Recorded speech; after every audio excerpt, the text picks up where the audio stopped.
In this presentation, you will learn about cultural diffusion, cultural exchange, and the impact of both.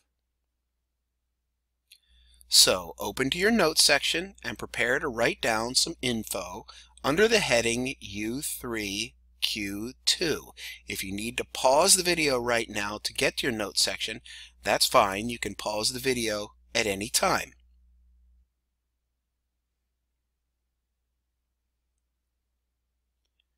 The first thing I'm going to have you put into your notes is a definition for cultural region. A cultural region is a section of land that has common cultural characteristics.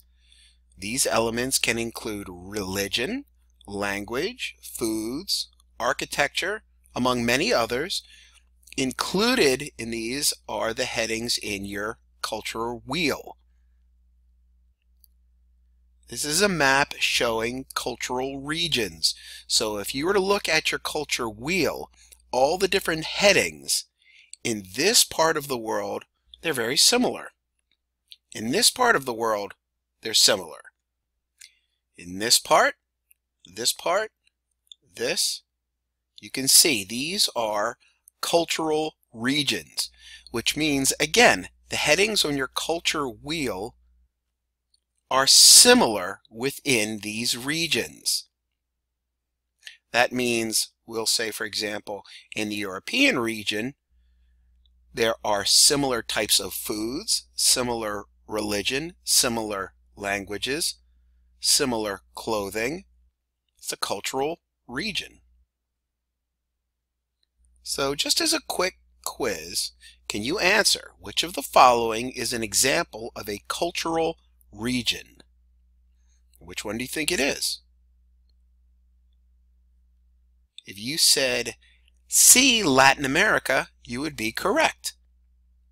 Many of the customs and the culture in the region of Latin America, which if you rewind this video just a couple seconds, you will see where that is, are similar.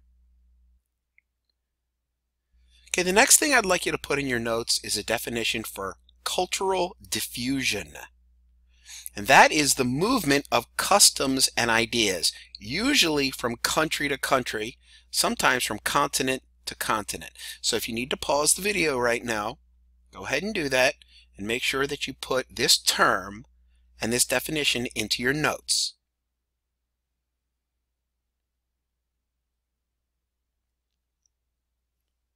So some examples of cultural diffusion that I'm going to show you are, one way we know that cultures share is through food. So I'm going to show you some foods here. For example, this is a typical Chinese food plate that you might get at any local Chinese restaurant. But this is not what the Chinese food looks like in China. This is an example of some authentic Chinese food.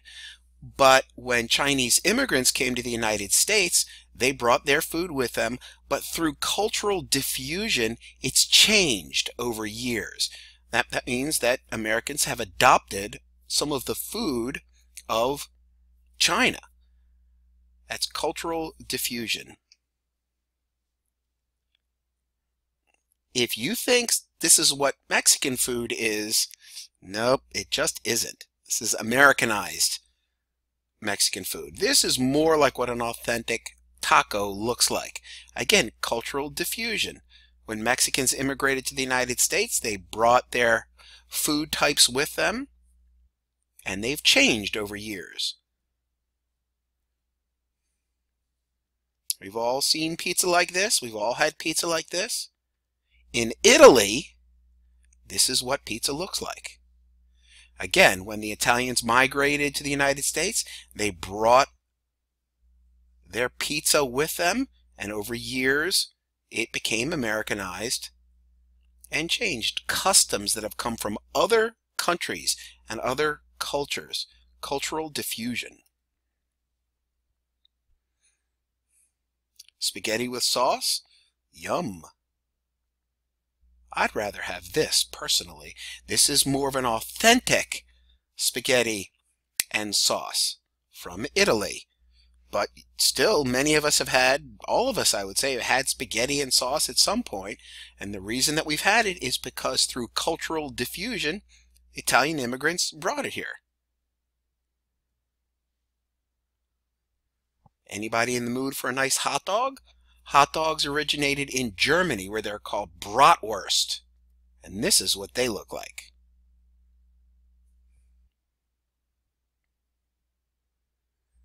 Some tasty waffles. Waffles originated in Belgium. Belgian waffles look like this. So those are some examples of cultural diffusion of food.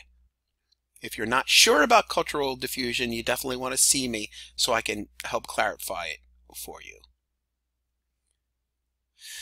At this point, I'd like you to pause the video. These are other examples of cultural diffusion. Hopefully through these examples, it'll help you get a better idea of exactly what cultural diffusion is. So you can pause the video now and look at some of these. Again, ask me any questions if you need.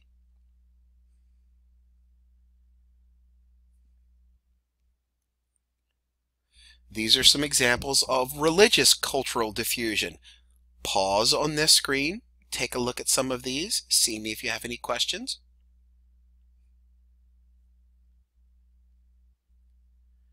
And here's some examples of cultural diffusion in technology. And again, pause at this point, take a look at some of these, see me if you have any questions.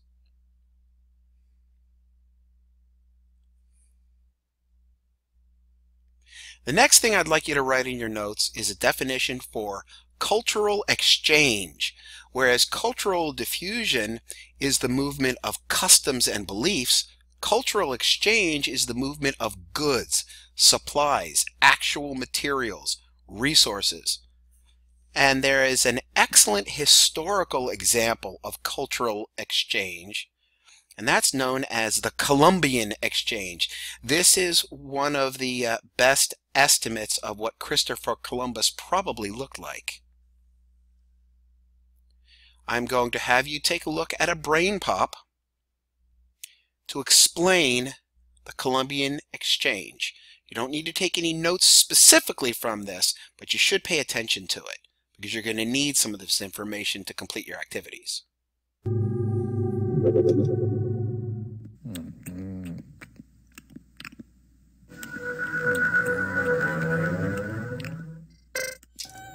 Whoa, space alien. Hey, I think he's friendly. Dear Tim and Moby, how did the Columbian Exchange affect life in the Americas and around the world? From Shanna. That's a great question, and historians are still working out the answers. Here's what we know. Before Christopher Columbus's arrival in 1492, there were anywhere between 50 and 100 million people living in the Americas. These pre-Columbian civilizations were diverse and highly complex. In the South, there were cities whose size and architecture rivaled the great European capitals. In the North, some people enjoyed more political freedom than in Europe's most democratic nations. But after Columbus's voyage, everything began to change. Within a few hundred years, Europeans laid claim to the Americas and much of the rest of the world. Native populations shrank to a tiny fraction of their original size. Those who were left found themselves greatly outnumbered, living in a land they no longer controlled. How did such advanced populous societies lose so much so quickly? And how did Europe rise to global dominance within such a short period? According to many historians, the answers to both questions can be found in the Columbian Exchange. That was the centuries-long swap of cultures, people, ideas, plants, animals, and even diseases that began in 1492. Before that date, Europe and the Americas might as well have been on different planets thanks to the vast ocean separating them.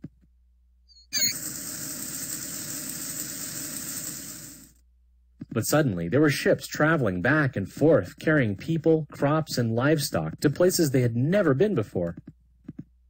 Life changed almost immediately for the native people, as countries like Spain, Portugal, England, and France quickly set up colonies throughout the New World. That's true, the Europeans had guns, horses, and advanced military tactics. But that doesn't explain how they were able to take over so quickly.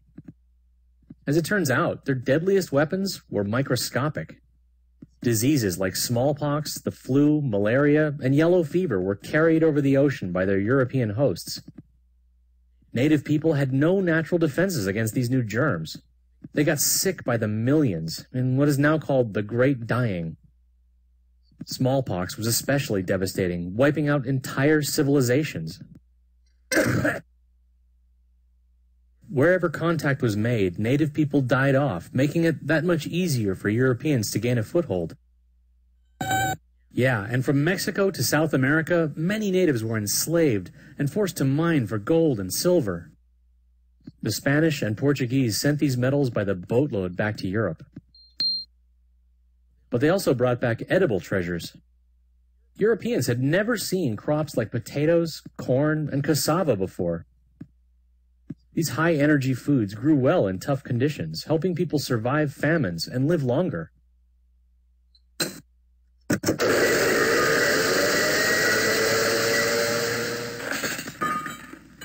As a result, populations in Europe and Africa swelled at the same time that they were plummeting in the Americas.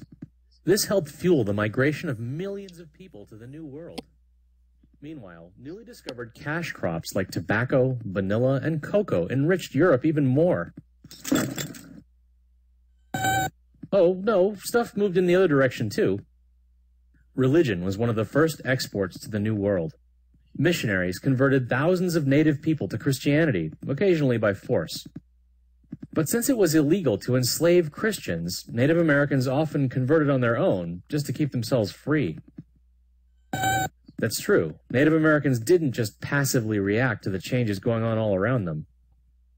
In North America, the Plains Indians took advantage of European horses, radically altering their own culture.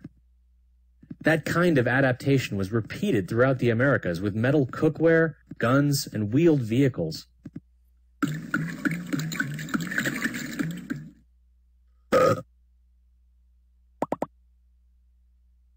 Native people also benefited from newly introduced crops, like wheat.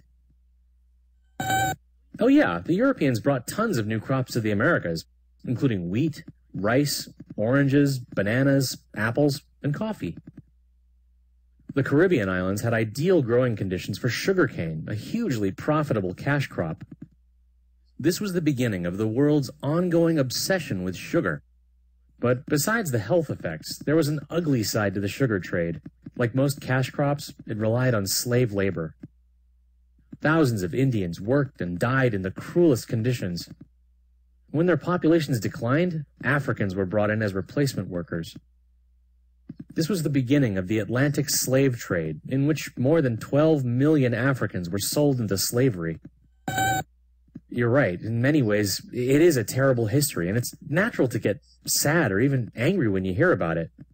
But it's important to remember that this story isn't over.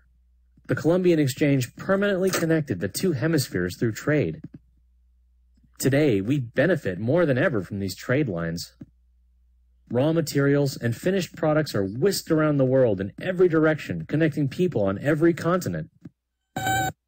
Right, that's a key point too. Native Americans didn't die out. Millions of people with Indian ancestry still live among us. Of these, the majority have mixed ethnicities with ancestors from Europe, Africa, or both. Many of them identify with multiple cultures and are proud of their mixed heritage. Yeah, maybe we can learn from their example. Even if the history of the Columbian Exchange is troubling, it's part of who we are. Our music, foods, languages, even our attitudes about the world all have some roots in this blending of worlds.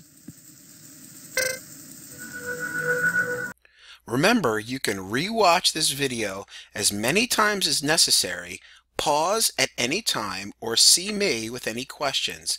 If you do not need to do either of those, you should start immediately on the assignment.